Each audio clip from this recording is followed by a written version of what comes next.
মৰমৰ ছাত্ৰ-ছাত্ৰীসকল এই ভিডিঅ'টোলে তোমালোক সকলোকে স্বাগতম জনাইছো তোমালোকৰ লগত এই ভিডিঅ'টোত মই আলোচনা কৰিম অষ্টম শ্ৰেণীৰ সমাজ বিজ্ঞান বিষয়ৰ 2 নম্বৰ পাঠ জনসংখ্যাৰ বৃদ্ধি আৰু বিতৰণৰ 15 নম্বৰ পৃষ্ঠাত থকা ক্ৰিয়াকলাপৰ প্ৰশ্ন দুটি চাওঁচোন আহা এই প্ৰশ্ন দুটাৰ উত্তৰ কি হ'ব মৰমৰ ছাত্ৰ-ছাত্ৰীসকল 15 নম্বৰ পৃষ্ঠাৰ ক্ৰিয়াকলাপৰ প্ৰথম প্ৰশ্নটো হৈছে জনসংখ্যাৰ বিতৰণ বুলিলে কি বুজা লিখা উত্তৰটো তোমালোকে এনেদৰে লিখিবা পৃথিৱীৰ বিভিন্ন ঠাইত ঘন বা পাতলীয়াকৈ মানুহে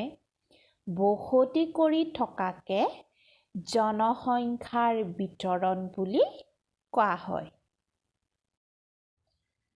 তাৰ পিছৰ প্ৰশ্নটো হৈছে জনসংখ্যাৰ বিতৰণৰ ওপৰত কোনবোৰ কাৰকে প্ৰভাৱ পেলাই উল্লেখ কৰা তোমালোকে উত্তৰবিলাক এনেদৰে লিখিবা জনসংখ্যাৰ বিতৰণৰ ওপৰত প্ৰভাৱ পেলোৱা কাৰকসমূহ হৈছে ক পৰ্যাপ্ত পৰিমাণৰ পানীৰ অৱস্থিতি খ স্থলভাগৰ গঠন বা আকৃতি গ ঠাইখনৰ জলবায়ু আৰু মাটিৰ স্বাভাৱিক উৰ্বৰতা তাৰ পিছত ঘটো হৈছে প্ৰাকৃতিক সম্পদৰ প্ৰাচুৰ্য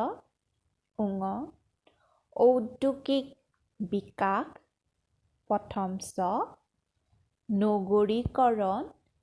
দ্বিতীয় ছ দেশৰ শাসন প্ৰণালী আৰু শেষৰ কাৰকটো হৈছে বৈজ্ঞাজ দেশৰ ধৰ্ম নিৰপেক্ষ নীতি মৰমৰ ছাত্ৰ-ছাত্ৰীসকল তোমালোকে এই প্ৰশ্ন দুটা তোমালোকৰ বহীত লিখি ৰাখিবা ভিডিঅ'টো চোৱাৰ বাবে সকলোলৈকে ধন্যবাদ